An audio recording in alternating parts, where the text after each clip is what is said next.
அருமையானவர்களே, உங்கள் அனைவருக்கும் எங்கள் குடும்பத்தினர் சார்பில் இனிய கிறிஸ்துமஸ் வாழ்த்துக்கள்.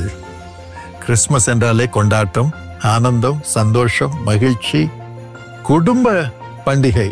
ஏனென்றால் நம்முடைய அருள்நாதர் இயேசு தகப்பனாக நம்மை தேடி வந்தார், ஒரு குழந்தையாக தேடி வந்தார். ஸோ எல்லாருக்கும் கொண்டாட்டம், குழந்தைகளுக்கு கொண்டாட்டம், பெரியவர்களுக்கும் கொண்டாட்டம். எல்லாரும் ஹாப்பி கிறிஸ்மஸ், மெரி கிறிஸ்மஸ், உங்களுக்கு சந்தோஷம், உங்களுக்கு வாழ்த்துதல் அப்படின்லாம் சொல்றாங்க. நீங்க என்ன நினைக்கிறீங்க? ஒருத்தர் எப்படி நீங்க வாழ்த்துவீங்க? Danny, what do you wish for sweetie Stella? Sweetie வந்து நல்லா குக் பண்ணுவான், நம்ம எல்லாருக்கும் தெரியும். யாருமே கேட்கல. ஸோ ஸ்வீட்டி வந்து என்னோட மாமியார் அடிக்கடி எனக்கு நம்ம லாஸ்ட் கிறிஸ்மஸில் சொன்ன மாதிரி நிறையா குலாப் ஜாமுன்ஸ்லாம் பண்ணி கொடுப்பாங்க. அது மாதிரி இந்த கிறிஸ்மஸில் இருந்து ஸ்வீட்டி எனக்கு அதை பண்ணி கொடுப்பா அப்படின்னு சொல்லி நான் ஆசைப்படுறேன். இது ஸ்வீட்டிக்காக விஷயம் இல்லை, உனக்காக? ஸ்வீட்டி வந்து எப்பவுமே ஸ்வீட் போல ஸ்வீட்டாக தான் இருப்பா. ஸோ அதனால நான் கொஞ்சம் அந்த ஸ்வீட் எடுத்துக்கலாம். அது தனியாக ரூம்ல போய் 4 குலாப் ஜாமுன் உடனே வந்துடும். What about you, Shilpa? என்னோட விஷ் வந்து எப்பவுமே சாமோட டிசைர்ஸ் எல்லாமே ஃபுல்ஃபில் ஆகணும். யூஸ்வலி மென் வந்து அவங்களுடைய டிசைர்ஸ் எல்லாமே ஹார்ட்ல தான் வச்சிருப்பாங்க. It's always between them and God.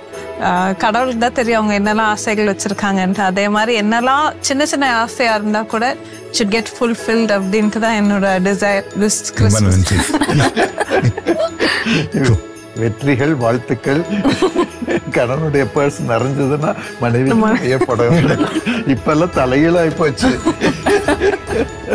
Okay, sister Evangeline. என் கணவர் எப்பவுமே இது மாதிரி சிரிச்சுட்டு சந்தோஷமா இருக்கணும் தான் என்னுடைய Christmas wish.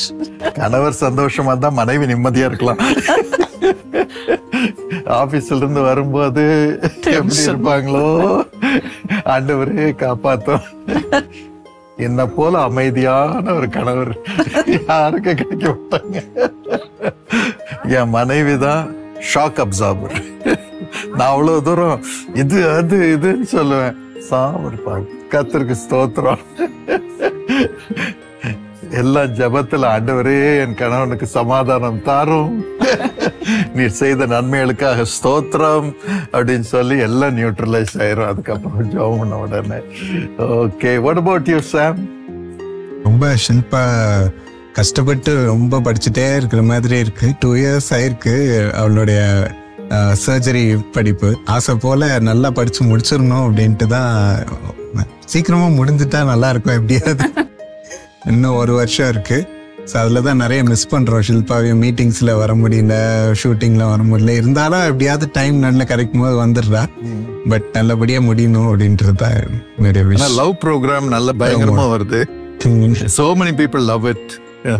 How to love as a couple, especially newly married couple. நிறைய தடவை இந்த புதுசா கல்யாணம் ஆனவொன்னு டியூப் லைட் மாதிரி இருக்கும். அந்த காலத்தெல்லாம் இப்பெல்லாம் எல்இடி டக்குன்னு வந்துருது. அப்போ கொஞ்ச நேரம் கர்ரு நாய், அப்புறம் கொஞ்சம் லைட் வந்து அப்புறம் தான் பிரகாசமா வரும். ஆனா இப்ப இருக்கிற கப்பல்லாம் அப்படி இல்லை. இங்க பாருங்க, ஒரே சந்தோஷம், கொண்டாட்டம், ஆனந்த தைலம். What about you sweetie? இன்னும் நிறைய புது புது சாங்ஸ் கம்போஸ் பண்ணணும். எல்லாமே ஈஸியா பண்ணணும். எதுக்குமே கஷ்டப்பட்டு ரொம்ப போராடி பண்ணாம God should give you peace and எல்லாமே ஈஸியா பண்றதுக்கு அந்த ஞானத்தை கொடுக்கணும். Danny is full of revelation. That's wonderful. But more than everything, we wish you Jesus. கிறிஸ்துமஸின் போது நாங்கள் குடும்பமாக உங்களை இயேசுவின் நாமத்தில், இயேசு உங்களுக்கு முழுமையாக கிடைக்க வேண்டும் என்று நாங்கள் மனதார வாழ்த்துகிறோம். இந்த கிறிஸ்மஸின் போது அம்மா இந்த ஷூட்டிங் மத்தியில் ரொம்ப நேரம் நம்மளோட இருக்க முடியல. இந்த ஷூட்டிங், இந்த ப்ரோக்ராம் கான்டென்ட் 30 நிமிஷம்னால, ஆனால் ஷூட்டிங் ரொம்ப நேரம் ஆகும். அதனால அவங்க செய்தியை முதல்ல கொடுத்துட்டு போயிட்டாங்க. 86 வயதுலையும் இன்னைக்கும் ஒவ்வொரு செவ்வாய்க்கிழமையும் ஃபாஸ்ட் பண்ணி ஜெபம் பண்றாங்க. நமக்கு கிடைச்ச பெரிய கிஃப்ட் இதுதான். ஆண்டவர் இயேசு நமக்கு கொடுத்த பெரிய கிஃப்ட் அம்மாவுடைய ஜெபம், அவருடைய ஒழுக்கம், அவருடைய பரிசுத்தம், அவளுடைய தேவ பக்தி இதெல்லாம் தான் நம்மளை குடும்பமாக பரம்பரையாக நடத்திட்டு வருது. அவங்க மூலமாக ஆண்டவர் கொடுக்கும் கிறிஸ்துமஸ் வாழ்த்தை இப்பொழுது நாம் பெற்றுக்கொள்வோம். எனக்கு அருமையான தேவனுடைய பிள்ளைகளே, உங்கள் ஒவ்வொருவருக்கும் ஆண்டவருடைய நாமத்திலே இந்த கிறிஸ்துமஸ் வாழ்த்திலே தெரிவித்துக் கொள்வதிலே மகிழ்ச்சி அடைகிறேன். இன்றைக்கும் நம்ம கொடுக்கப்பட்ட வசனம் யோவான் சுவிசேஷம் 3ஆம் அதிகாரம் 16ஆம் வசனம்.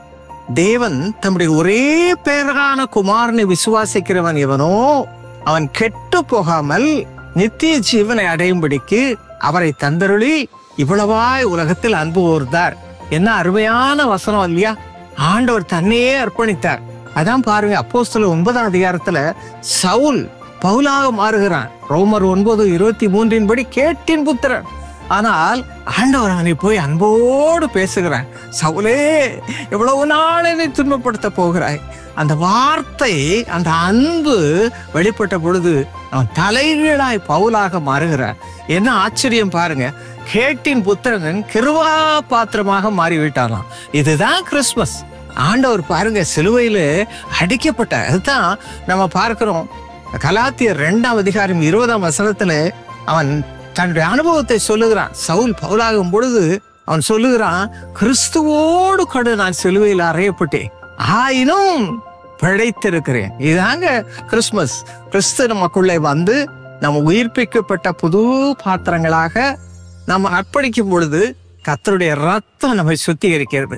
எனக்கு அருமையான வாழ்க்கையே தலைகளை மாறுகிறது. இதுதான் கிறிஸ்துமஸ்.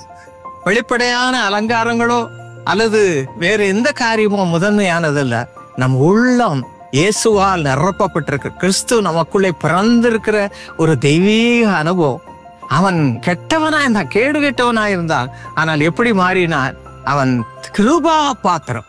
இன்றைக்கு என்னை கேட்டுக்கொண்டிருக்க எனக்கு அருமையான தேவனுடைய பிள்ளைகளே, இந்த கிறிஸ்துமஸ் நன்னாளிலேயே நம்மை ஆராய்ந்து பார். நம்முடைய வாழ்க்கை எப்படி இருக்குது? கேட்டின் புத்திரா இருக்குமோ குடி, வெறி, வேண்டாத வார்த்தைகள், சண்டை போடுதல், அக்கிரம் பண்ணுதல், அநியாயம், இதெல்லாம் இருக்கிறதா? இதெல்லாம் இன்றைக்கு சிலுவையிலே ஆண்டவரோட நாம் அறையப்பட ஒப்பு கொடுப்போம். கிறிஸ்துவோடு கூட சிலுவையில் அறையப்பட்டேன், ஆயினும் பிழைத்திருக்கிறேன். இனி நான் அல்ல, கிறிஸ்துவே எனக்குள் பிழைத்திருக்கிறார். இதுதாங்க கிறிஸ்துமஸ். கிறிஸ்து பிறந்த ஒரு வாழ்க்கை. என்னுடைய வாழ்க்கையில ஆண்டவர் அப்படித்தான். நான் உலக பிரகாரமான பெண்ணாக 16 வயது வரை கிறிஸ்துவை பெயர் கொண்டவளாக, வெறும் பெயர் கொண்டவளாக இருந்தேன். ஆனால் ஆண்டவர் என்னை ரட்சித்தார், தம்முடைய ரத்தத்தினால கழுவினார். இதுதாங்க கிறிஸ்துவுக்குள் பிறக்கிற புது வாழ்க்கை. இதான் கிறிஸ்துமஸ். இன்றைக்கு குடும்பமாக நாங்கள் சந்தோஷமா வந்து உட்கார்ந்திருக்கும் என்றால் ஒவ்வொருவருக்கும் இந்த அனுபவத்தை கொடுத்திருக்கிறார். அதே போல நீங்களும் இந்த கிறிஸ்துமஸ் நாளிலே ஆண்டவருடைய அன்பை பெற்றுக்கொள்ளுங்கள். சிலுவையில் அறையப்பட்ட ஆண்டவரை நோக்கி பாருங்கள். சிலுவையில இருந்தா ஆசீர்வாதம். அதே ஆசீர்வாதம் உங்களுக்கு ஆண்டவர் இன்றைக்கு கொடுப்பார். இன்றைக்கு உங்களுடைய குடும்பங்களை மாற்றுவார், உங்களுடைய வாழ்க்கையை மாற்றுவார். இப்பொழுது ஒரு சிறு ஜெபம் செய்ய போகிறேன். கர்த்தர் உங்களை ஆசீர்வதிக்க போகிறார். ஜெபம் செய்வோமா? எங்கள் அருமை தகப்பனே, உடைய பிள்ளைகளை எல்லாம் ரட்சியம்ப்பா. உடைய சிலுவையின் அன்பினால் நிரப்பி ஒவ்வொரு கேட்டின் புத்திர இருக்கிற ஒவ்வொருவரையும் கிருபா பாத்திரமாக மாற்றும். ஆசீர்வதியம். இந்த கிறிஸ்துமஸ் நல்ல சந்தோஷமான குடும்ப வாழ்க்கையை கொடுக்கட்டும். ஆசீர்வதியம். இயேசுவின் நாமத்தில் ஜெபிக்கிறோம் நல்ல பிதாவே, ஆமென். எனக்கு அருமையானவர்களே, ஆண்டவர் நமக்குள் வரும்பொழுது நம் வாழ்க்கையை மாற்றுகிறார், புதிய மனுஷர்களாக நம்மை மாற்றுகிறார். அதுதான் மிகப்பெரிய கிறிஸ்துமஸ் கிஃப்ட். இயேசுவின் பிள்ளைகளாக மாற்றுகிறார். அதே சமயம் நான் வேதத்தை வாசித்துட்டு இருக்கும்போது ஏசாயா 7:10 ஆண்டவர் சொல்லுகிறார், அந்த நேரத்துல அவருடைய பிள்ளைகளுக்கு விரோதமா ஒரு பெரிய போராட்டம் வருது. எல்லா ஜனங்களும் அவங்களுக்கு விரோதமாக வருகிறார்கள், அவர்களை அழிக்க வேண்டும் என்று. இந்த உலகமே இப்போ அப்படிதான் இருக்குது. இயேசுவின் பிள்ளைகளை அழிக்க வேண்டும். எல்லா இடத்துலயும் அதான் பார்க்கிறோம், எல்லா நிலையிலையும் அதான் பார்க்கிறோம். இயேசுவின் பெயரை சொல்ல விடக்கூடாது. எல்லாரும் போராடுகிறார்கள். அப்பதான் ஆண்டவர் சொல்கிறார், ஏன்பா நீங்க எல்லாம் கஷ்டப்படுறீங்க, உங்களுக்கு விரோதமா தேசத்து ஜனங்கள் வருகிறார்கள், அதிகாரங்கள் வருகிறார்கள். இந்த நேரத்துல நீங்கள் ஒரு அடையாளத்தை கேளுங்க, ஒரு அடையாளத்தை கேளு. அவரே என்ன அடையாளம் கேட்கணும்னு சொல்றார். ஒரு கன்னிகை கர்ப்பம் தரிப்பாள், ஒரு குமாரனை பெற்றெடுப்பாள். இதான் உங்களுக்கு சைன். நீங்கள் காக்கப்படுவதற்கு, நீங்கள் ரட்சிக்கப்படுவதற்கு, நீங்கள் பராமரிக்கப்படுவதற்கு, நீங்கள் வாழ்வதற்கு ஒரு அடையாளம். என்ன அடையாளம்? ஒரு கன்னிகை கர்ப்பம் தரிப்பாள், இல்லாதவைகளை இருக்கிறவைகளாக நான் உருவாக்குவேன். I will call those things which are not there as they are there. அதை காமிக்கிறதுக்கு தான் இப்ப நீங்க இல்லாம போயிருவீங்கன்ற நிலைமை வந்துருச்சு. இந்த நேரத்துல ஒரு அடையாளம் கேளுங்க. இல்லாதவைகளை இருக்கிறவைகளாக மாற்றுவது எப்படி? ஒரு கன்னிகை கர்ப்பம் தரிப்பாள். அந்த கர்ப்பம் தரித்து ஒரு குமாரனை பெறுவாள். குமாரத்தின் கூட சொல்ல, குமாரனை பெறுவாள். குமாரன் குமாரத்தி எல்லாம் ப்ரெஷஸ் தான். ஆனா கரெக்டா சொல்றாரு. ஏன்னா கடவுள் மனிதனாக வர வேண்டியது உண்மையானால் ஒரு குமாரனாக தான் பிறக்க வேண்டும். Because he is God. So அதனால இயேசு குமாரனாக பிறப்பதற்கு ஒரு அடையாளத்தை கேள் அப்படின்னாரு. சோ அப்படியே அவங்க கேட்டாங்க. இன்னைக்கு இயேசு நமக்காக 2000 வருஷங்களுக்கு முன்பதாக பிறந்திருக்கிறார். சோ அதனால இன்னைக்கும் நம்ம கேட்க வேண்டியது, ஆண்டவரே எல்லாவற்றிலும் இல்லாம இன்னும் எங்களுக்கு எதிர்ப்பு, அதிகாரத்தின் எதிர்ப்பு, பிசாசின் இருள் எல்லாம் இருக்கு. ஆனா இதன் மத்தியில் நீர் எங்களுக்கு பிறப்பதுதான் அதிகாரம். அது இல்லாமல் இருக்கிறவராக பிறப்பதுதான் அடையாளம். ஒரு கன்னிகை கர்ப்பம் தரிப்பதுதான் மனுஷனால் கூடாதவைகள் தேவனாலேயே கூடிய காரியம் நிறைவேறுவதுதான் எங்களுக்கு அடையாளம். அதே அடையாளத்தை ஆண்டவர் உங்களுக்கு இன்று செய்வார். ஆண்டவர் இயேசு பிறந்த பொழுது நிறைய அடையாளத்தை பார்க்கிறோம். யாராவது சொல்ல முடியுமா ஒரு அடையாளம்? நட்சத்திரம். நட்சத்திரம். Wonderful. I wanted to say that. அதான் ஃபர்ஸ்ட் சைன். நட்சத்திரம் என்ன? அது இல்லாத ஒரு இடத்திலே தோன்றி, இல்லாத ஒரு நட்சத்திரம், அது வரைக்கும் இல்லாத ஒரு நட்சத்திரம் தோன்றி ராஜாவுடைய நட்சத்திரமாக அது வெளிப்பட்டு நேரடியாக ஞானிகளை வழி நடத்தி கொண்டு வந்து இயேசுட்ட விட்டது. சோ இயேசுதான் நமக்கு நட்சத்திரம். தெய்வத்திடம் நம்மை கொண்டு வரும் நட்சத்திரம் இயேசு. அவர் நமக்காக தோன்றி இருக்கிறார். நம்மை அவரோடு இணைக்கும்படியாக அவர் நட்சத்திரமாக வெளிப்படுகிறார். வேறொரு அடையாளம் தேவதூதன். தேவதூதன் தோன்றி மரியாளிடம் சொன்னான், பரிசுத்தாவியானவர் உன் மேல வருவாரு, கன்னியாகிய நீ கர்ப்பம் தரிப்பாய், ஒரு குழந்தை குமாரனை பெறுவாய், அவருக்கு இம்மானுவேல் என்று பெயரிடுவாயாக என்று சொன்னார். அதே போல அதே தேவதூதன் தோன்றி யோசேப்பையும் மரியாளையும் இணைத்து. சோ இன்னைக்கும் ஆண்டவர் ஒரு அடையாளத்தை காமிச்சு கல்யாணம் ஆகாத உங்கள் ஒவ்வொருவரையும் உங்களுக்கு ஏற்ற துணையை ஆண்டவர் கொடுத்து கரெக்டா சேர்ப்பார் பாருங்க. அது இந்த கிறிஸ்துமஸ்ல கர்த்தர் செய்ய போகிறார். கிறிஸ்துமஸ் நாட்களின் போது கர்த்தர் செய்ய போகிறார். அதே போல அந்த குழந்தை கொல்ல வேண்டும் என்று ஏரோது திட்டமிட்ட பொழுது தகப்பனிடம் தேவதூதன் தோன்றி பிள்ளையை காப்பாற்றும் வழியை கற்றுக் கொடுத்தான். ஏத்துக்கு போயிரு, ராஜா பிள்ளையை கொல்லாதபடி போயிரு அப்படின்னு. அது போல உங்கள் பிள்ளைகளை காப்பாற்றுவதற்கு, அவர்களுக்கு பராமரிப்பை கொடுப்பதற்கு, ஆகாரத்தை கொடுப்பதற்கு, அவர்களை படிக்க வைப்பதற்கு ஆண்டவர் ஒரு அடையாளத்தை காண்பிப்பார். சோ பிள்ளைகளை பராமரிக்கும்படியாக செய்வார், பாதுகாக்கும்படியாக செய்வார். சரி, வேற என்ன அடையாளம்?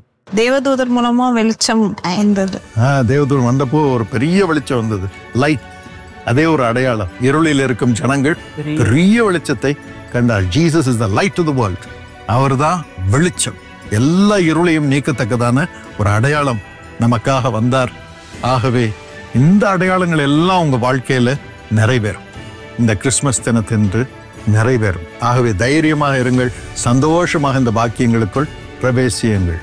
கிறிஸ்து வரும்போது எல்லாருக்கும் உரியவர் அவர். ஸோ யார் யாரெல்லாம் அவரை பெறுகிறார்களோ அவர்களுக்கெல்லாம் நீங்கள் சொன்ன மாதிரி ஒரு அடையாளத்தை அவங்க வாழ்க்கையிலையும் இல்லாத காரியத்தை அற்புதமாக உண்டாக்குறார், ஒரு வெளிச்சத்தை கொண்டாடுறார், சந்தோஷத்தை கொண்டாடுறார். ஸோ அப்படி இன்று கிறிஸ்து நம்ம அவரை நோக்கி கூப்பிடுற எந்த குடும்பத்திற்கும் ஆண்டவர் ஒருமையை கொண்டு வருவார் என்று நான் விசுவாசிக்கிறேன். ஸோ அந்த ஒருமை நமக்கு நிறைய குடும்பத்தில் குறைவாக இருக்குது. அதனால் எவ்வளோ பிரிவினை, எவ்வளோ மன வேதனை, அவங்களுக்குள்ள வேறுபாடு இருக்கிறதுனால ஒரே வேதனை, ஆர்கியூமெண்ட்ஸ் இருக்கிறதுனால ஒரே பிரிவினை வருகுது. ஸோ இது ஏன் வருது அப்படின்னு நம்ம யோசித்து பார்க்கும்போது, நம்ம ஆசைகள் எல்லாம் நிறைவேறணும் அப்படின்ற ஒரு பெரிய சந்தோஷத்தை அதை சார்ந்து நம்ம வைக்கிறோம். என்ன ஆசை நமக்கு? நல்ல அன்னைக்கு காய்கறி இருக்கணும், நல்ல மீன் இருக்கணும், அப்போதான் நல்லா சமைச்சு நல்ல சாப்பாடு போட முடியும். இல்லை நல்ல கார் எனக்கு கிடைக்கணும் அப்படின்ற ஒரு ஆசை, நல்ல சாரி கிடைக்கணும்னு ஆசை, நிறைய பணம் நமக்கு சேர்க்கணும், வரணும், வந்து சேரணும் அப்படின்ட்டு ஆசை, பிள்ளைகளுக்கு கல்யாணம் நடக்கணும் அப்படின்ற ஆசை, அவங்களுக்கு பிள்ளைங்க வரணும். ஸோ இதெல்லாம் நடந்துருச்சுன்னா, நமக்கு ஒரு புது வீடு நமக்கு கிடச்சிருச்சுன்னா, சொந்த வீடு கிடச்சிருச்சுன்னா, இல்லை வாடகை வீடு கிடச்சிருச்சுன்னா நமக்கு பெரிய சந்தோஷம், குடும்பம் சந்தோஷமாக இருக்கும், நிறைவாக இருக்கும், எல்லாம் ஒன்றா இருப்போம் அப்படின்ட்டு நமக்கு ஒரு கனவு. ஆனால் இந்த ஆசையெல்லாம் இது மேலே வைக்கிறதுனால தான் அங்கேருந்து சண்டை முளைக்குது, ஒரு பிரிவினை முளைக்குது. ஏன்னா அது இல்லையே அப்படின்ட்டு ஹஸ்பண்டை ப்ளேம் பண்ணுறது, இல்லை அது இல்லையே, இது உன் கூட கல்யாணம் ஆனதுனால தான் என்று மனைவியை திட்டுறது, இல்லை பிள்ளைங்கள உட்காந்து திட்டுறது, உங்களால தான் எனக்கு இந்த காரியம் இல்லை, உன்னால தான் எனக்கு இந்த அன்பு இல்லை, எனக்கு இந்த என்கரேஜ்மெண்ட் இல்லை அப்படின்லாம் சொல்லி உலக காரியங்களையே நம்ம சுற்றி இருக்கிறதுனால ஒருத்தரை ப்ளேம் பண்ணுறோம். அந்த பிரிவினை அதுலேருந்து தான் ஆரம்பிக்குது. ஸோ அதனால தான் ஆண்டவர் டோஸ் விடுறார். பைபிள்லேயும் மார்த்தாள் என்ற ஒருவர் அவங்க வீட்டுக்கு போகிறாரு. அங்கே போதும் மார்த்தாள், நீ போய் இது எனக்கு சமைக்கணும், எனக்கு சமைச்சு நல்ல சாப்பாடு போடணும் அப்படின்ற ஒரு ஃபுல் வரி டென்ஷன்லேயே இருக்கிற நீ, எல்லாம் க்ளீன் பண்ணணும், நான் வீட்டில் நல்லா சுத்தமாக வைக்கணும், எனக்கு இதெல்லாம் ரெடி பண்ணணும் அப்படின்ட்டே உன் மைண்ட் ஓடிட்டு இருக்குது. நீ என்ன மிஸ் பண்ணுற? இந்த காரியத்திலே உனக்கு மைண்ட் இருக்குனால தான் ஒரு டென்ஷன். ஆனால் உன் சிஸ்டரை பார், கரெக்டாக என் பிரசன்னத்தை விரும்புகிறா, நான் என்ன பேச போகிறேன்றத விரும்புகிறா, அதுலேயே அவன் மைண்ட் எல்லாம் இருக்கு, மேலான காரியத்திலே மைண்ட் இருக்கு. ஸோ இந்த மேலான விஷயங்களை நீ நோக்கி பாரு, ஆசைப்படு, கேளு, நாடு என்று ஆண்டவர் சொல்றார். அப்போ இதை குடும்பமா நம்ம நாடும் பொழுது ஒருமை வருகிறது. அதுதான் எபேசியர் 4:3 சொல்கிறது, நீ சமாதான கட்டினால் ஆவியின் ஒருமையை காத்துக்கொள்ள ஜாக்கிரதையாய் இரு. ஆவியின் ஒருமை எப்போ வருதுன்னா, ஆவிக்குரிய காரியங்களை, ஆண்டவருக்குரிய காரியங்களை நம்ம சேர்ந்து நாடும் பொழுது அது ஒரு ஒருமை நமக்குள்ள. ஸோ இந்த ஆவியின் ஒருமை நமக்குள்ள இருக்கணும் என்று நம்ம ஆசைப்பட்டு ஆண்டவரை நம்ம நோக்கி பார்க்கணும், ஆண்டவரை குடும்பமா நம்ம பெற்றுக்கொள்ள நோக்கி பார்க்கணும். அதுக்கு ஒரு உதாரணமா சொல்றேன். ஒரு குடும்பத்தை நானும் ஷெல்பம் கொஞ்ச நாள் முன்னாடி அவங்க கூட இருந்தோம். அவங்க கூட பார்க்கும் பொழுதே அவங்க மகா ஒருத்தி இருக்கா, மனைவி, கணவன், மகா, அவ்வளோ சந்தோஷமா ஒருத்தருக்கு ஒருத்தர் பேசிக்கிட்டு அவங்க நல்லா பழகிட்டு இருக்கிறாங்க. நிறைய நேரம் சில்ட்ரனுக்கு டிஸ்டன்ஸ் இருக்கும், இல்லை ஹஸ்பண்ட் ஒய்ஃப்குள்ள டிஸ்டன்ஸ் இருக்கும், அது பார்த்தாலே தெரியும், பழகும் போதே தெரியும். ஆனால் அவ்வளோ சந்தோஷம், அவங்க ஒருத்தருக்கு ஒருத்தர் பேசிக்கிறாங்க, கிண்டல் பண்ணிக்கிறாங்க, சிரிச்சுக்கிறாங்க, ஒரே மாதிரி மூவ் பண்ணுறாங்க. அப்போது அவங்க அனுபவம்லாம் கேட்கும்பொழுது, அவங்க வேலை இருக்குது, அவங்களுக்கு வேலை இருக்குது, படிப்பு இருக்குது, ஆனாலும் அந்த மீதி நேரத்தில் அவங்க ஒன்றா போய் ஏதாவது ஒரு விதத்தில் ஊழியம் செய்கிறது, ஸ்ட்ரீட்டில் ஏதாவது ஒருத்தர் யாருக்காவது ஹெல்ப் பண்ணுறது, ஏதாவது ஒரு கம்யூனிட்டி கஷ்டப்படுறது பார்த்தா அவங்களுக்கு ஏதாவது அவங்க வருமானத்தை வச்சு ஏதாவது உதவி செஞ்சு அவங்க மனசில் ஒரு சந்தோஷத்தை கொண்டு வரலான்னு எல்லாரும் சேர்ந்து அதில் ஈடுபடுறாங்க. ஆண்டவர் பேரில் இயேசுவின் சந்தோஷத்தை அவங்களுக்கு கொண்டு வரணும், இயேசுவின் அன்பு அவங்களுக்கு சொல்லணும், சந்தோஷத்தை கொண்டு வரணும் அப்படின்ட்டு எல்லாரும் இயேசு அவங்க பெற்று மற்றவங்களுக்கு கொடுக்க ஒன்றா ஈடுபடுறதுனால அதில் ஆவியின் ஒருமனப்பாடு வருது. அதன் மூலமாக ஒன்றா இருக்கிறாங்க, ஒன்றா ஆண்டவருடைய சந்தோஷத்தை அனுபவிச்சு வாழ்றாங்க. இந்த ஒருமையை நாம் நாட வேண்டும். பிரியமான ஆவியின் ஒருமையை காத்துக்கொள்ள ஜாக்கிரதையாயிரு என்று இந்த வசனம் சொல்லுது. நம்ம உலக பிரகாரமான ஒவ்வொரு தேவையையும் ஆண்டவர் அறிந்திருக்கிறார். அவர் உள்ள ஆவியின் ஒருமனத்துல நம்ம அவரை தேடும் பொழுது எல்லாத்தையும் சந்திப்பார். ஆவியின் ஒருமையை ஆண்டவர் கிறிஸ்மஸ் கிஃப்டாக உங்களுக்கு ஆண்டவர் தருவாராக. குடும்பத்திலே இயேசு தோன்றி உங்கள் வாழ்க்கையை சந்தோஷத்தினால் நிரப்பி ஒருவரை ஒருவர் அனுபவிக்கும்படி ஆண்டவர் அருள் புரிவாராக. இந்த மார்த்தா பத்தி சொன்ன, சமைக்கணுமே இது பண்ணுமேன்ட்டு ஒரே கவலைன்ட்டு, இன்றைய மார்த்தாக்கள் எப்படி இருக்கிறாங்கன்னு தெரியுமா?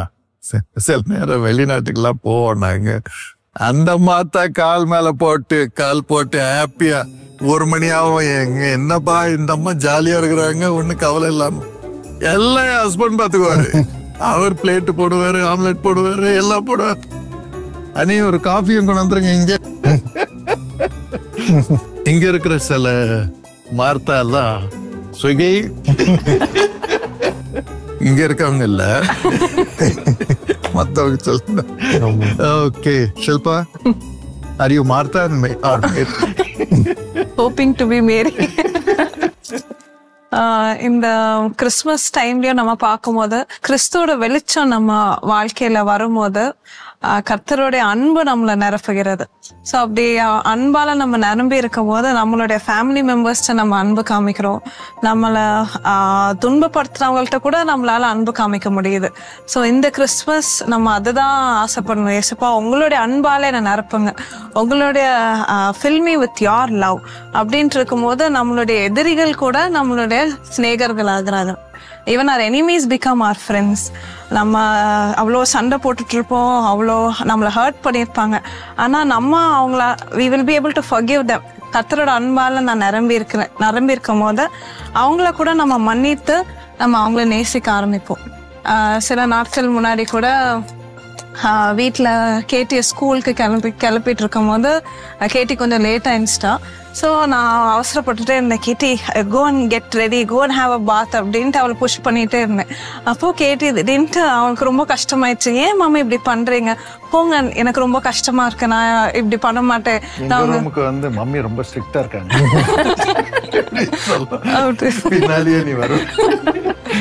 ஸோ அப்படி இருக்கும்போது எனக்கு ரொம்ப கஷ்டமாயிடுச்சு. அப்போ நான் போய் கேட்டேன், கேட்டி சாரி கேட்டி அப்படின்னு சொன்னோடனே உடனே ஒரு 5 minutesல கோவமா இருந்தா திடீர்னு வந்து மம்மா ஐ லவ் யூ மாமா அப்படின்ட்டு சொல்லிட்டு போனான். ஸோ அதே மாதிரிதான் நம்மளுமே அந்த குழந்தைங்களோட இருதயம் நம்ம ஒவ்வொருத்தருக்குள்ளேயும் இருக்கணும்.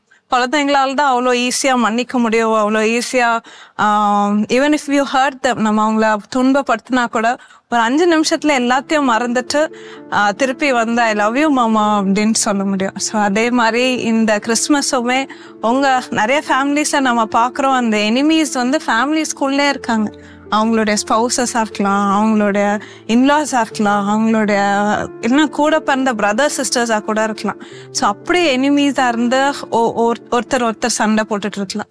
ஸோ இந்த கிறிஸ்மஸ் கர்த்தருடைய அன்பு ஒவ்வொருத்தரையும் நிரப்பும் போது கர்த்தருடைய சமாதானமும் உங்கள் வாழ்க்கையில் வரும். Your families also will be United.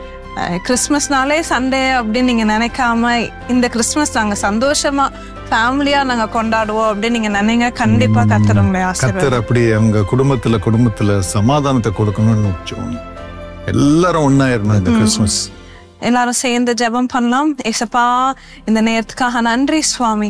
ஏசப்பா உங்களுடைய பிரசன்னம் இந்த கிறிஸ்மஸ் நாள் அன்னைக்கு ஒவ்வொருத்தருடைய குடும்பத்தை நிரப்பட்டும் சுவாமி. Lord fill them with your peace. உங்களுடைய பிரசனத்தால நிரப்புங்க சுவாமி. வீட்டில் சண்டைகள் இருக்கக்கூடாது, வீட்டில் பிரச்சனைகள் வரக்கூடாது சுவாமி. உங்களுடைய சமாதானத்தால நிரப்புங்க. Let families be united, Father. Husbands and wives குள்ள சண்டைகள் இனிமே வரக்கூடாது, பிள்ளைங்கள் கூட சண்டைகள் வரக்கூடாது சுவாமி. உங்களுடைய பிரசனத்தால நிரப்பி சமாதானத்தால நிரப்புங்க சுவாமி. Let families be united once again. இந்த கிறிஸ்மஸ்ல அந்த கிஃப்டை அவங்களுக்கு தாரும் சுவாமி. இயேசுவின் நாமத்தில் பிதா. ஆமென். இப்பொழுது எல்லாம் சேர்ந்து ஒரு பாடலை பாடுவோம். கிறிஸ்மஸ் கானம். இருள் நீக்கும் நட்சத்திரம் உதித்ததே, நம் நேசத்தாரின் வாழ்வை முற்றும் மாற்றிச்சே. எவருள்ளும் பிரகாசிக்கும் மெய்யொளியாய் வந்தவரே, என் உள்ளத்தில் உம் மகிமையே ஆனந்தமாய் தந்தவரே. வானவன் ஜோதியின் பேதா வாரும் என்று அழைத்தீரே. இயேசுவே என்னில் பிறந்தீர்,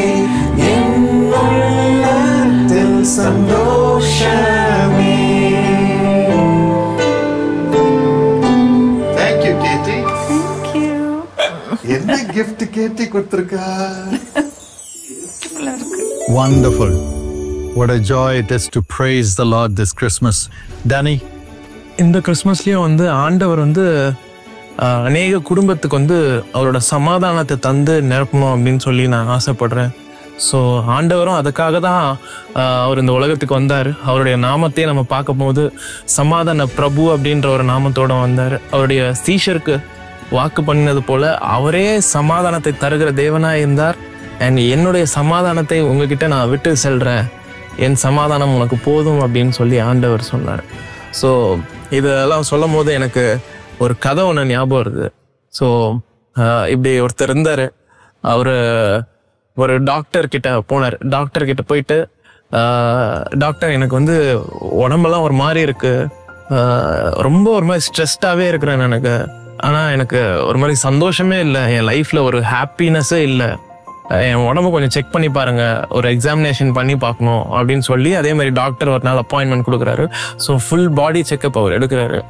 டாக்டரும் ஃபுல் ஸ்கேன் எல்லாத்தையும் எடுத்துட்டு என்னென்ன ஸ்கேன் இருக்குதோ எல்லாமே போட்டுட்டு அவர் கடைசியில் உடம்பு நல்லா இருக்குதேப்பா, உன்னோட உடம்புல உள்ள ஒவ்வொரு பாகமும் நல்லா வேலை செய்யுது, ரொம்ப ஹெல்த்தியாக இருக்கிற, உனக்கு என்ன சமாதான குறைவு, உனக்கு ஏன் ஸ்ட்ரெஸ்ஃபுல்லாக இருக்கிற, சரி பரவாயில்ல, நான் உனக்கு ஒரு ஐடியா தரேன்.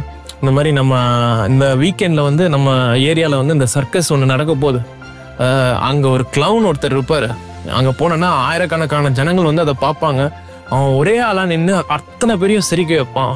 ஸோ நீ அங்கே போ, அவரை பார்த்து ஒரு 2 hours அங்கே ஸ்பெண்ட் பண்ணு, உன்னோட லைஃபே மாறிடும், நீ அவ்வளோ சந்தோஷத்தோடு திரும்பி வருவ அப்படின்னு சொல்லி, சரி நானே உனக்கு டிக்கெட் எடுத்து தரேன், ஸோ நீ இப்போ மறக்காமல் போயிரு, இந்த டைமில் நடக்குது அப்படின்னு சொல்லி எல்லாத்தையுமே சொல்கிறாரு. இவரும் வந்து ஒன்றுமே தெரியாத மாதிரி கேட்டுட்டு இருக்கிறாரு டாக்டர்கிட்ட.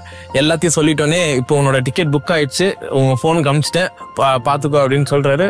கடைசியில் அந்த செக்அப் வந்த பர்சன் டாக்டரை பார்த்து சொல்றாரு, அந்த கிளவுனே நான் தான் டாக்டர், நான் தான் உட்காந்து எல்லாரையும் சிரிக்க வச்சுட்டு இருக்கிறேன், நான் அத்தனை பேரை சிரிக்க வைக்கிறேன், ஆனா என் வாழ்க்கையில ஒரு நிம்மதியே இல்லை, ஏதோ ஒரு இருள் என்ன சூழ்ந்தது போலவே இருக்குது, மனசுல ஒரு சமாதானமே இல்லை, நான் அங்க அத்தனை பேரை சிரிக்க வைக்கிறேன், எத்தனையோ பேர் என்னை பார்த்துட்டு அவ்வளோ சந்தோஷத்தோட திரும்பி போறாங்க, ஆனா திருப்பி என்னோட ரூமுக்கு நான் போகும்போது என்ன ஒரு துக்கம் என்ன சூழ்ந்து கொள்ளுது, ஒரு சமாதானத்தை முழுமையா நான் இழந்த மாதிரி நான் இருக்கிறேன் அப்படின்னு சொல்லிட்டு அவர் இருந்தார்.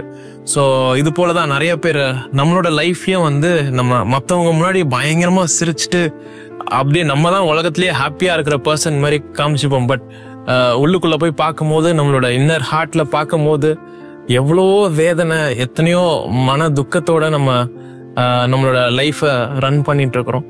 ஸோ அது போல் இன்றைக்கும் கூட உலகத்தில் நீங்கள் மற்றவங்களுக்கு முன்னாடி நல்லா சிரிச்சுட்டு நம்ம தான் அப்படியே ரொம்ப ஹாப்பியாக இருக்கிற மாதிரி நம்ம காமிச்சிருப்போம். ஆனால் நம்மளோட இருதயத்துக்குள்ள ஒரு பெரிய துக்கம், ஒரு பெரிய பாரத்தோட இன்றைக்கு இந்த ப்ரோக்ராம் நீங்கள் பார்த்து கொண்டிருக்கலாம்.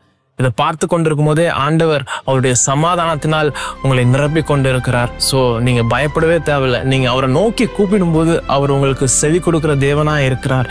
இன்றைக்கே அந்த சமாதானத்தை தந்து, இந்த பரலோக சமாதானத்தை தந்து உங்க குடும்பத்தை அவர் நிரப்பி கொண்டிருக்கிறார். ஸோ இதை சொல்லும் போது எனக்கு இன்னொன்று ஞாபகம் வருது. சாமனோட சாங்ல அழகா ஒரு லைன் ஒன்று சொல்லியிருப்பாரு. அவர் மடியில் போட்டு கண்ணீரை துடைத்து என் சமாதானம் உனக்கு போதும் அப்படின்னு சொல்லியிருப்பாரு. ஸோ ஆண்டோருடைய சமாதானத்தை நம்ம பெற்றுக்கொண்டாலே போதும். நம்ம லைஃப் லாங் நம்ம எதை குறிச்சும் வரி பண்ண வேண்டிய அவசியமே இல்லை. ஏன்னா எப்பொழுதும் நம்மளோட வாழ்க்கையை அவர் சந்தோஷத்தோடும் சமாதானத்தோடும் வழிநடத்த அவர் வல்லமை உள்ளவராயிருக்கு. இயேசு சமாதான பிரபுவாக வந்தார். அவர் ஒருவரால் மட்டும் நமக்கு சமாதானத்தை கொடுக்க முடியும். ஏன்னா அவருடைய ரத்தம் சிந்தப்பட்டது, அந்த ரத்தத்தினால்தான் நமக்கு சமாதானம் உண்டாகிறது. எவ்வளவு பெரிய பாக்கியம்! அவரை இன்று ஏற்றுக்கொள்வோம், அவருடைய ரத்தத்தினால் கழுவும்படியாக ஒப்பு கொடுப்போம், அவருடைய பிள்ளையாக மாறுவோம், சமாதானத்தை சுமந்து கொள்வோம். ஸ்டெல்லா, நிறைய பேரு இந்த கிறிஸ்மஸ் சீசன்ல கூட அவங்க அந்த பாவம் உணர்வுனால ரொம்ப கஷ்டப்படுவாங்க. ஒரு கில்ட், ஒரு குற்ற உணர்வு அவங்கள கஷ்டப்படுத்திட்டே இருக்கும். நான் இவ்வளவு பாவம் செஞ்சிருக்கிறேன், ஆண்டவர் என்ன ஏத்துக்கொள்வாரா அப்படின்ட்டு நிறைய பேர் கஷ்டப்பட்டுட்டு இருப்பாங்க. இந்த ஆல்கஹால்ல நான் விட முடியல, இந்த பொய் சொல்ற ஆவி என்னால விட முடியல, என் குடும்பத்தை கஷ்டப்படுறதும் என்னாலே தெரியுது, என்னாலதான் கஷ்டம் வருது அப்படின்னா நான் என்னால எதுவும் செய்ய முடியல, மேற்கொள்ள முடியல அப்படின்ட்டு அவங்க ரொம்ப கஷ்டத்துல இருப்பாங்க. இல்லைன்னா வேலை ஸ்தலத்துல நான் இந்த தப்பெல்லாம் செஞ்சிருக்கிறேன், என்னை ஃபயர் பண்ணணும் அப்படின்ட்டு பாக்குறாங்க. இல்லைன்னா என் மேல ஒரு தப்பான கோர்ட் கேஸ் இருக்குது, நான் எப்படி அதுல இருந்து வெளியே வரப்போறேன் அப்படின்ட்டு அவங்க யோசித்து கொண்டு ரொம்ப அந்த குற்ற உணர்வோட கஷ்டப்பட்டுட்டு இருப்பாங்க. ஆனா ஏசுவாமி இந்த உலகத்துக்கு இந்த மாதிரி நமக்கு தப்பு செய்யும் போது நம்மளை அழிக்கணும் அப்படின்ட்டு அவர் வரல. நம்ம அந்த தப்புல இருந்து நம்மளை விடுவித்து ஒரு புது வாழ்க்கையை கொடுக்கறதுக்காக அவர் இரக்கம் காட்டுறதுக்காக இந்த உலகத்துக்கு வந்தார்.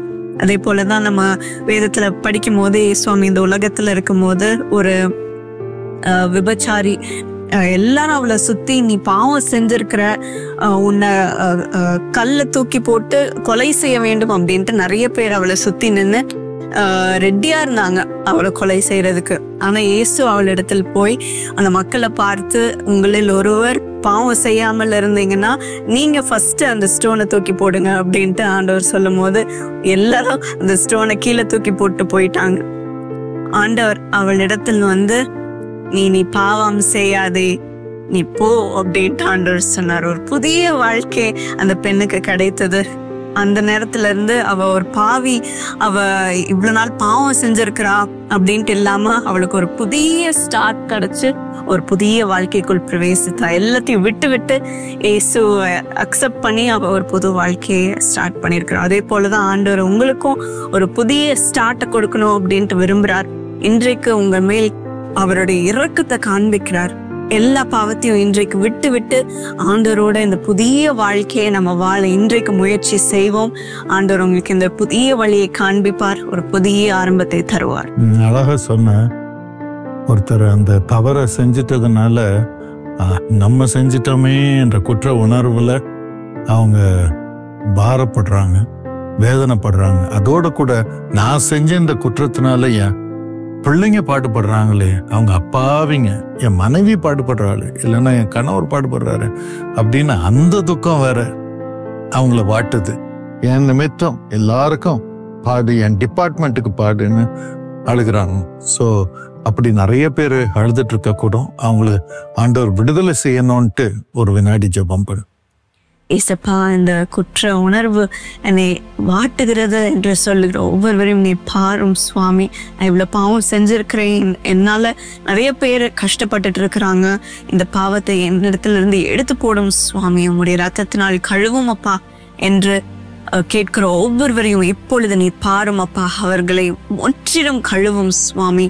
இந்த பாவம் எல்லாத்தையும் அவர்களை விட்டு இன்றைக்கு போகட்டும் சுவாமி. இந்த ஆசைகள் எல்லாம் போகட்டும் அப்பா. இந்த குற்ற உணர்வு எல்லாம் போகட்டும், எல்லா பயமும் நீங்கட்டும் சுவாமி. இன்றைக்கு ஒரு புதிய ஆரம்பத்தை அவர்களுக்கு தாரும் அப்பா. உம்முடைய இரக்கத்தை அவர்களுக்கு நீர் காண்பித்ததுக்காக நன்றி சுவாமி. அவர்கள் அழிவுக்கு நேராக செல்லாமல் ஒரு புதிய வாழ்க்கையை நீர் அவர்களுக்கு தரதுக்காக நன்றி சுவாமி. இதை நாங்கள் பெற்றுக்கொள்ளுகிறோம் அப்பா.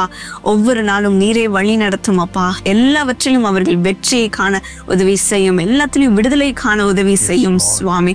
அவர்கள் கூடவே இருந்து நீர் வழி நடத்தும். இயேசு நாமத்தில் ஜெபிக்கிறேன். ஆமென். பாவத்தின் சம்பளம் மரணம், ஆனால் இயேசுவினிடமிருந்து வரும் பாவ மன்னிப்பு தேவனுடைய கிருபை வரத்தை உங்களுக்கு கொடுத்து உங்களுக்கு ஜீவனை கொடுக்கிறது. இந்த கிறிஸ்துமஸில் இந்த பாக்கியத்தை ஆண்டவர் உங்களுக்கு தருவாராக. Sister Evangeline, we want to hear your royal word.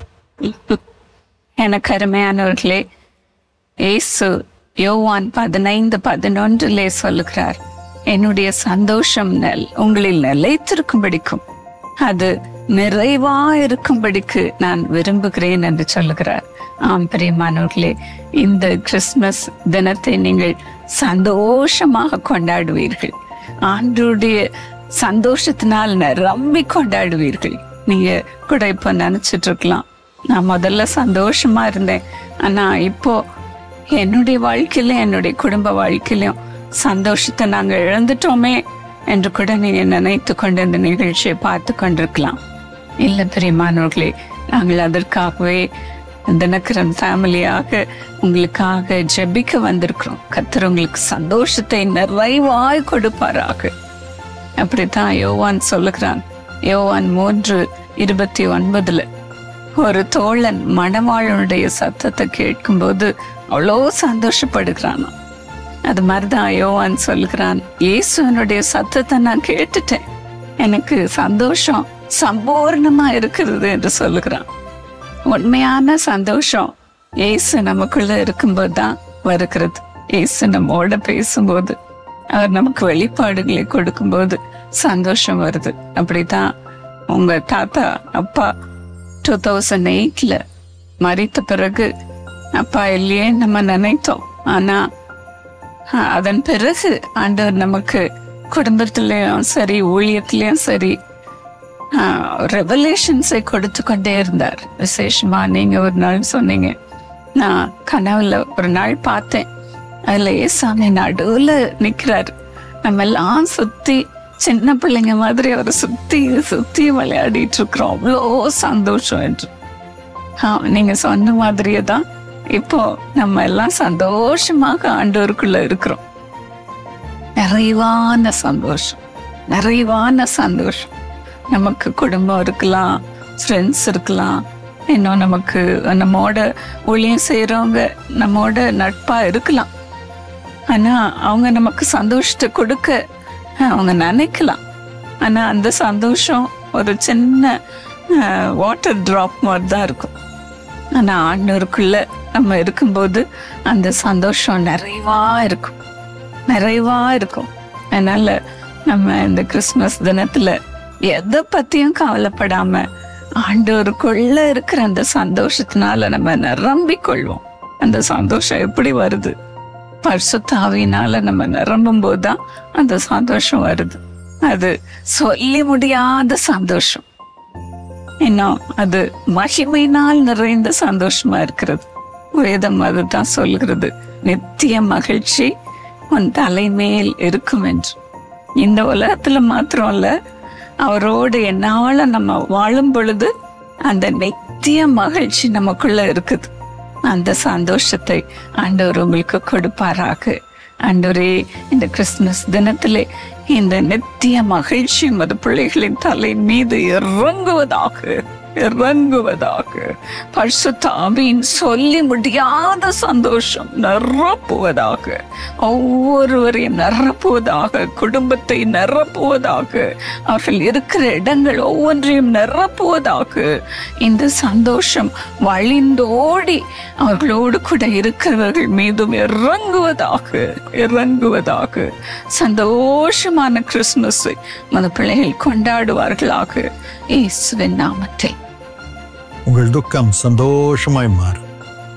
இந்த வருடத்திலே உங்களுடைய உறவினர்களை, குடும்பத்தினரை இழந்திருக்கலாம், வேலை இழந்திருக்கலாம், சுகத்தை இழந்திருக்கலாம், பணத்தை இழந்திருக்கலாம். ஆனால் இழந்தவைகள் எல்லாவற்றையும் தேடி திரும்ப தரவே இயேசு இந்த உலகத்தில் வந்தார். ஆகவே என்னுடைய தந்தை போன பிறகு ஆண்டவர் எங்கள் குடும்பத்தை மறக்காமல் ஷில்பாவை ஆட் பண்ணாரு, அப்புறம் கேத்தியை ஆட் பண்ணாரு, அதுக்கப்புறம் டேனியை ஆட் பண்ணாரு, அதோட கூட குலோப்ஜான் சந்தோஷத்தை ஆட் பண்ணாரு. இன்னும் நிறைய எவ்வளோ பேர் ஜெபம் பண்ணிட்டு இருக்கிறாங்க, ஆட் ஆகதான் போகுது. ஸோ ஜெபம் பண்ணிட்டே இருக்கோம்னு சொல்றாங்க. So every blessing is being added. அதே போல உங்கள் துக்கமும் இப்பொழுது இந்த கிறிஸ்துமஸ் நாளின் போது சந்தோஷமாய் மாறட்டும். எதையெல்லாம் இழந்தீர்களோ, இயேசுப்பா இவர்களுக்கு எல்லாவற்றையும் திரும்பத்தார், எல்லாவற்றையும் திரும்பத்தார். சந்தோஷமாய் வாழட்டும். சந்தோஷமான கிறிஸ்துமஸாக இந்த கிறிஸ்துமஸை நீங்கள் கொண்டாடும்படி நாங்கள் குடும்பமாக உங்களை மனதார வாழ்த்துகிறோம். Wish you a very merry, joyous Christmas.